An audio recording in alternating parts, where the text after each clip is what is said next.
I think we try The last day because Messner of the Road weekend and now. if Yes. Just 1 second. Bonjour, bonjour, bonjour. It's a little bit nice here.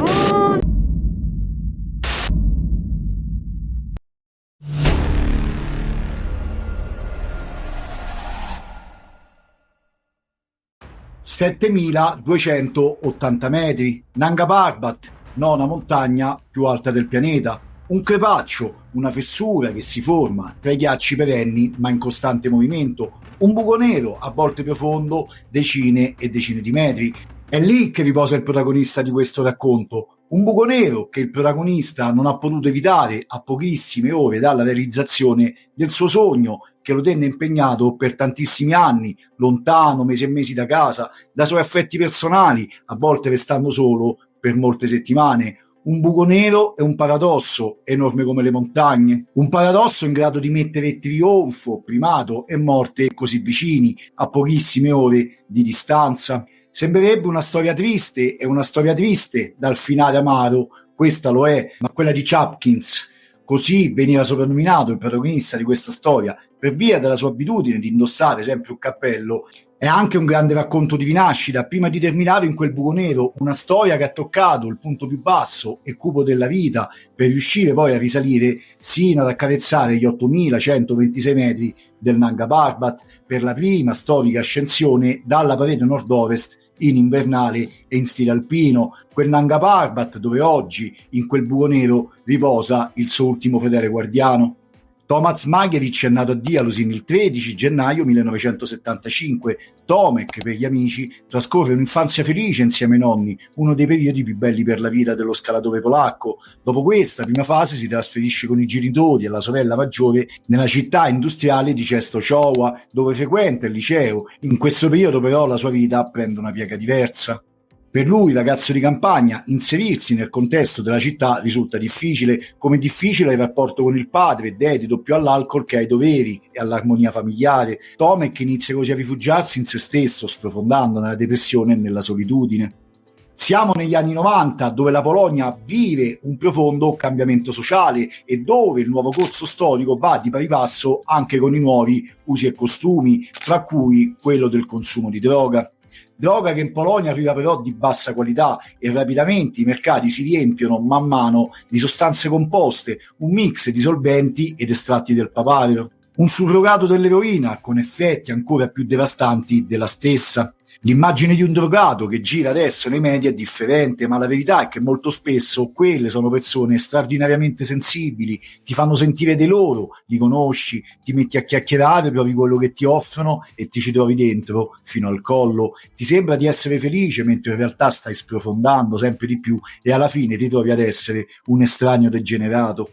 Tomek cade in quella spirale di dipendenza e degrado fisico e mentale a cui la tossicodipendenza conduce e solo dopo una lunga riabilitazione durata ben 2 anni in un centro di riabilitazione, il Monar, riesce ad emergere da quel baratro. Si allena, occupa il tempo libero, dedicandosi a quel fisico che prima non curava, vola successivamente in India come missionario, un viaggio mistico quanto riabilitativo, ma è in Irlanda, dove si trasferirà successivamente, che al suo ritorno Tomek Magiericz respirerà l'ebbrezza che provoca l'arrampicata e il viaggiare zaino spalla attraverso i grandi spazi aperti.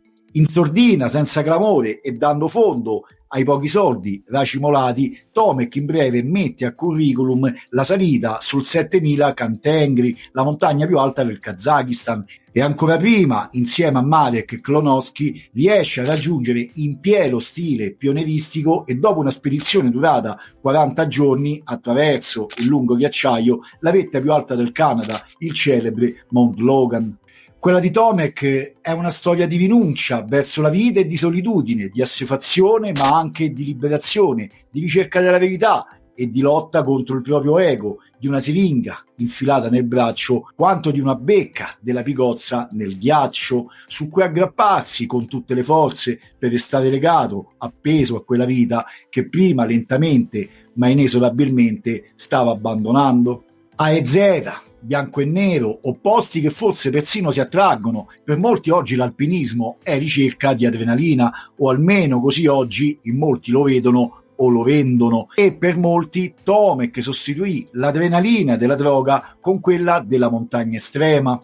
Potrebbe essere letta anche così in fondo la sua vita, ma sarebbe anche ingiusto e non del tutto corretto farlo. Tomek trovò nelle montagne una via di uscita, pulita, lontana da quel composto che lo vedeva abietto, emarginato, ed è stato il suo alpinismo a dimostrarlo, un alpinismo unico nel suo genere, più filosofico che tecnico, ma comunque affascinante, anche se poco appariscente. Un alpinismo a metà tra coraggio e scarso cinismo, e comunque anche un po' di sano cinismo spesso serve, e di una naturale propensione all'immersione nel luogo, al diventare un tutt'uno prima che in fondo una persona che sale e scende il prima possibile.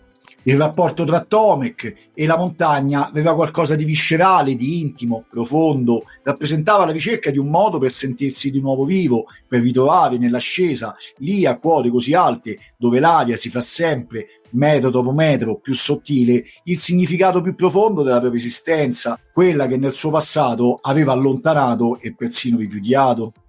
La montagna come mezzo per, come disse una volta un certo Walter Bonatti. Ecco che l'aspetto più universale, in fondo, di quell'iconica frase si può sposare anche con la storia e la strada intrapresa da Tomek Magevič, che trovò nelle montagne il suo mezzo per. La quasi totalità degli alpinisti himalayani hanno affrontato il loro primo 8000 in condizioni estive. Tomek Magevič no.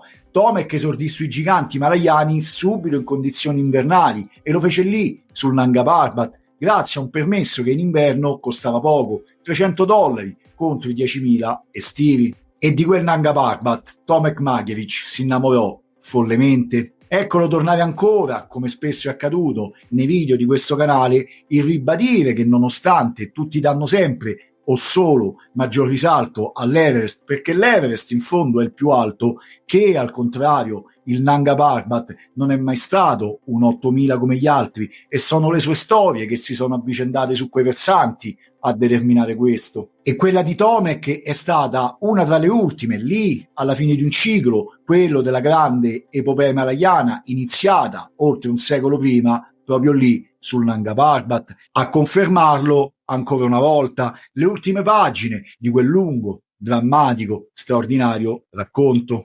Un ultimo grande capitolo, romantico, estroverso, persino ambiguo, ma ancora una volta unico. Tomek Magevič, erede contemporaneo di quella grande tradizione polacca che monopolizzò le scalate invernali per oltre 10 anni, ma che allo stesso tempo sfuggiva da quel tipo di alpinismo, creandone uno tutto suo. La comunità alpinistica locale polacca, quelle che decidono chi, quando e dove, non diede mai supporto a Tomek attraverso possibili finanziamenti, sostegno logistico, sponsor o altro ancora. Tomek intraprese ben 7 tentativi sul Nanga Parbat, affrontando più versanti. Fu insieme ad altri 2 polacchi, anche se in tempi diversi, il primo a raggiungere sulla montagna nuda una quota considerevole in inverno, 7.400 metri. Tentò la Kinshofer, la Shell, versante Damir e versante Rupal, poi la Messner-Eisender, la via indicata e tentata dal grande alpinista altoatesino, che non venne mai completata, neanche in estate. Nei suoi tentativi Tomek rimase anche per giorni in totale solitudine su quella montagna, scavando una truna, una buca nella neve, contemplando il paesaggio e ascoltando la voce di Feivi che sussurrava alle sue orecchie. Feivi era la divinità del Nanga Parbat, o presunta tale, lo spirito della montagna a cui Tomek credeva e da cui fuggì impaurito per sua stessa ammissione dopo averla ascoltata e persino vista.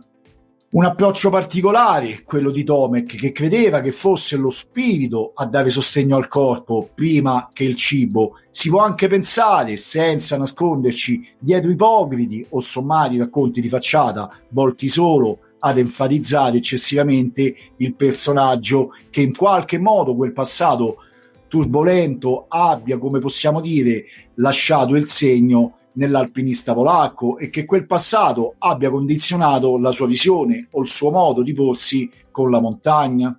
E questo va detto per semplice dovere di cronaca, senza farsi prendere da faziosi sentimenti da tifoseria, che almeno nell'alpinismo appaiono abbastanza inutili, nonostante chi vi parla ha indubbiamente fatto il tifo per il duo francese-polacco in quegli anni. Uno con uno zaino carico più di sogni che di attrezzatura, così lo definì nel suo libro Vivere, un racconto di quei tragici giorni, Elisabeth Revol, quella che diventerà non solo compagna ricordata, ma amica di Tomek, sposando insieme quell'alpinismo, il loro alpinismo, fatto di stile alpino, campi in quota attrezzati in maniera autonoma, senza mettere le proprie mani sulle corde fissate da altre mani. Ah, bonjour, bonjour, bonjour. It's a little bit nice here. On est en direction du camp 3 de nuit. C'est pas très chaud, mais ça va. So, garlic with a little piece of sausage and cheese. Just please don't move, Ellie, because I see something. Just 1 second. Oh, fuck. What the fuck is this? Ellie! Poche strategie, pochi fondi, niente sponsorizzate in pompa magna, lo stretto necessario, l'essere umano e la via che ha scelto di seguire. Elisabeth Revol, dopo il primo tentativo con Daniele Nardi sullo Sperone Mammeri nel 2013, era tornata sempre per far cordata con l'alpinista italiano sul Nanga Parbat. Un ritardo di Nardi nella partenza aveva costretto la Revol a 2 settimane forzate in territorio pakistano, in attesa che Nardi arrivasse. A quel punto contattò Makiewicz e gli propose di andare insieme sulla Messner-Eisendel. Fecero comunque un sopralluogo anche sul Mammeri per valutare le condizioni di quel versante. No, actually very nice, because beautiful and amazing. It's the first time I saw Nanga from this side. I was inside, but no, I think it's very dangerous, you know, because you have lots of crevasses all covered. Bridge is not so. It's like a hazard, you know. Because after You I can start put your with, life. my children for ski, But I don't wanna and I do have to it. organize. So I think And we it's try. Friday, the last day until Messner this weekend, and now. if I- Per una cordata che si rompe ce n'è un'altra che si forma. Tentarono 3 volte il Nanga Parbat dalla Messner-Eisendel in quel 2017-18 e nella stagione 2014, 2015 e 2015-2016. Sì, quella travagliata, discussa, rimasta la storia per le famose corde fisse, quella della prima ascensione invernale al Nanga Parbat. Sono stati già pubblicati sia il video completo inerente ai tragici fatti che portavano alla morte di Tomek sia al caos al campo base del 2016, l'anno appunto del raggiungimento della vetta da parte di Satpara, Moro e Cigon. Entrambi vi saranno utili per una maggiore comprensione degli eventi, se ne siete all'oscuro o se volete comprenderli in maniera più ampia, eventi che si legarono e si intrecciarono sopra e sotto il versante di Amir, e di cui parleremo in questo video, ma solo marginalmente, per non essere ripetitivi o per non rendere il video troppo lungo, dando quindi più spazio alla figura di Tomek. Li trovate in descrizione se avete voglia di completare il quadro, in attesa che il sottoscritto, per ultimare in maniera definitiva il resoconto sulla cronologia degli eventi avvenuti in quegli ultimi anni sul Nanga Parbat, si decida a realizzare il video personale su Daniele Nardi, un video che non piacerà a molti di voi, ma che è necessario a questo punto realizzare. Dicendo ciò che va detto a costo di risultare antipatico o impopolare, ma d'altronde chi non segue e non dice ciò che tutti vogliono sentirsi dire, si sa, lo diventa ogni volta. La stagione invernale 2015-2016, quella che lascia il segno sicuramente nella storia, fece altrettanto anche nell'animo di più persone. Tomek non sarebbe dovuto tornare sul Nanga dopo le vicissitudini che seguirono quella spedizione. Qualcosa si era rotto dentro di lui, incrinato. Non era più lo stesso, era diventato cupo, disse sempre Elisabeth Revol, condividendo con lui i molti giorni di avvicinamento e acclimatamento in parete. Qualcosa dentro di lui si era spezzato da quando gli venne soffiato dalle mani il suo Nanga Parbat. E qui risulta opportuno, come prima, sempre per dovere di cronaca, sottolineare che in ogni caso le montagne non sono di nessuno e se Tomek si sentiva in qualche modo derubato fu comunque un sentimento nato da un qualcosa che di fatto non esiste, avere una sorta di presunzione di pensare che dopo molti tentativi la prima invernale ti spetti di diritto. E questo perché non esiste un unico alpinismo, ma esiste l'alpinismo che ognuno decide di mettere in campo. Quello della Revol e Nardi prima sul Mammeri e quello sempre della Revol e Tomek in stile alpino su quella via che una volta completata poi oggi porta il loro nome, è sicuramente dal punto di vista romantico quello più affascinante, ma esiste anche un alpinismo più concreto che mette le carte sul tavolo e sceglie la strada migliore per raggiungere. Tuttavia risulta anche difficile credere che dopo quel 2016 Tomek Magevic successivamente sia stato mosso solo dall'invidia. Ma, e qui si entra inevitabilmente nello spiraglio non l'unico di polemiche che accompagnò e seguì la spedizione e il raggiungimento della vetta nel 2016, Tomek in seguito portò alla luce fatti, dichiarazioni e contestazioni, persino sulla veridicità stessa del raggiungimento della vetta del Nanga da parte appunto di Chiron, Satpara e Simone Moro. La sua versione, la versione di Tomek. Video annunciati mai pubblicati, foto che a parer suo dicono e non dicono, racconti sull'ascesa finale che non convergono, denunce attraverso alcuni video di come sia stato ostacolato in diversi modi sia sul Nanga e intorno al Nanga, dichiarazioni poco gradevoli fatte nei suoi confronti. E tutto questo in Italia non ha mai trovato spazio. Ho visto un tentativo di aprire un dibattito al riguardo. Il blog di Tomek è ancora disponibile, ovviamente scritto in polacco, ma che oggi con un semplice tasto potete tradurre, lo trovate sotto in descrizione se volete approfondire. Può sembrare una caccia ai fantasmi o può mostrare fatti da tenere in conto, un non accettare che qualcun altro sia arrivato prima di lui in vetta o più semplicemente una ricerca parsimoniosa della verità. Potete leggere, trarre le vostre conclusioni a riguardo e poi tornare qui e dire la vostra. Il link da visionare, anzi i link sono quelli che troverete nella home page una volta entrati nel blog. La sezione di vette di ghiaccio dei commenti rimane sempre aperta. I fatti già raccontati e su cui non si tornerà nello specifico vedono un tentativo di vetta partendo al mattino dall'ultimo campo alto e raggiungere la stessa intorno alle 18 di sera, un orario tardivo per una vetta himalayana. Proprio mentre Elisabeth Revol era pronta ad abbracciare il suo compagno al culmine di ogni cosa, Tomek recitò, una volta arrivato in vetta, con voce rauca, quelle ormai diventate celebri parole. Aspetto che Tomek arrivi per immortalare questo momento e soprattutto stringerlo tra le braccia. La sua andatura è lenta, il suo viso mascherato dalla luce della frontale. Finalmente la nostra gioia può esplodere. Tomek, yes! Eli, che mi succede agli occhi? Eli, non vedo più la tua frontale. Ti vedo offuscata. Da lì in poi una discesa roccambolesca che culminò in quel crepaccio, in quel buco nero dove Elisabeth Revol lasciò un ormai morente Tomek incapace di proseguire di notte e al buio a -20, -30 gradi. La Revol venne recuperata 2 notti dopo dal salvataggio che fece il giro del mondo, quello di Denis Rugbo e Adam Bielichi, a circa 6.200 metri nei pressi della via Kirchhofer. Elizabeth! Nice to see you! Adam, I help you!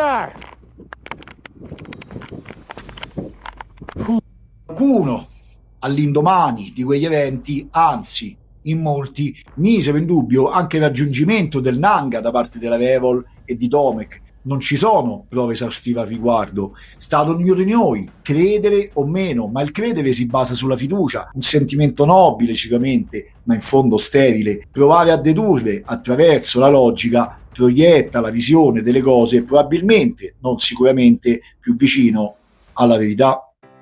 Cosa resta di Tomek Magevic Resta una storia di alti e bassi, di luci accese e luci spente, dell'affetto che chi lo seguiva nutriva nei suoi confronti, aiutandolo attraverso delle raccolte fondi per riuscire a finanziare di volta in volta le sue spedizioni. Un animo magari complesso, fragile quanto forte, capace tanto di restare per settimane in solitudine a 7000 metri, quanto di fuggire nel sentire la voce di Fairy, la divinità celata del Nanga Parbat che sussurrava alle sue orecchie. Resta un approccio tutto suo, fatto di sorrisi e di scarpe regalate ai bambini poveri dei villaggi che incontrava durante il suo cammino, di una ricerca quasi spasmodica di confrontarsi, scovando il proprio ego per cercare di abbatterlo, un approccio stile Messner, se vogliamo, basato fortemente sull'io, ma che a differenza dell'elevazione umana sul punto più alto, quello in cui credeva e che portò avanti Messner stesso, era invece finalizzato ad una ricerca interiore, scavando nei lati più profondi, in quegli angoli nascosti che materialmente non esistono, ma che condizionano, a volte anche pesantemente, le nostre esistenze. Resta la versione, quella di Tomek, capace di risalire la corrente dopo aver toccato il fondo, una versione per certi versi persino scomoda, non in linea con i canoni classici. La versione di un uomo che un giorno vide durante quel viaggio in India quell'immensa muraglia chiamata Himalaya e capì che poteva essere un nuovo trampolino di lancio piuttosto che un ostacolo insormontabile. Un uomo che venne rapito, come accadde oltre un secolo prima, dal fascino irresistibile del Nanga Parbat. Questa montagna è molto strana, qualcosa vive dentro di lei che cambia l'anima delle persone. Vedo anch'io che le persone cambiano, sono sottoposte ad alterazioni. Io stesso mi sono trovato in diverse alterazioni. Un uomo che non scelse di essere solo un alpinista del Nanga, ma un abitante di quella montagna grande 40 volte il Monte Bianco, esplorandola e esplorando attraverso di essa se stesso, dando ascolto a quelle favole che fanno da contrasto con le logiche, forse ingrandendo troppo le prime, ma non scendendo a facili compromessi con le seconde. E resta la sua illusione, talmente forte da farla arrivare sulla cima, nonostante il suo corpo probabilmente lo avesse già abbandonato prima, salendo senza maschera, arrivando a rilento, in ritardo, sfinito. Scrisse così a sua moglie: questa montagna è un pezzo del puzzle che si prenderà cura delle nostre vite, l'energia che le dedico sarà ripagata, ci credo, la mia fede crollerà se mi arrendo, mentalmente sarò finito, un fallito. A volte l'essere umano cerca di superare se stesso illudendosi di riuscirci e quell'illusione bisogna perseguirla con assoluta convinzione per realizzarla. Probabilmente questa era la convinzione che Tomek inseguiva, sentirsi incapace di accettare di non tornare sul Nanga, sul suo Nanga, senza arrivare a realizzarla. Tutto il resto, illusione compresa, riposa in quel buco nero, la sede dell'ultimo guardiano del Nanga Parbat. La montagna, non a caso, essenza dell'alpinismo, che racconta come nessun'altra, attraverso l'alpinismo, l'essere umano. Come già chiesto nel video dedicato a quei drammatici giorni, se vi trovate sul Nanga Parbat a circa 7280 metri e intravedete un crepaccio, provate a dare un'occhiata dentro e se vedete Tomek Makiewicz che sta parlando con Fairy, la divinità della montagna, portategli un saluto da parte di Vette di Ghiaccio. E già che ci siete, portatevi anche un cappello in più a Zapkins, farà sicuramente piacere.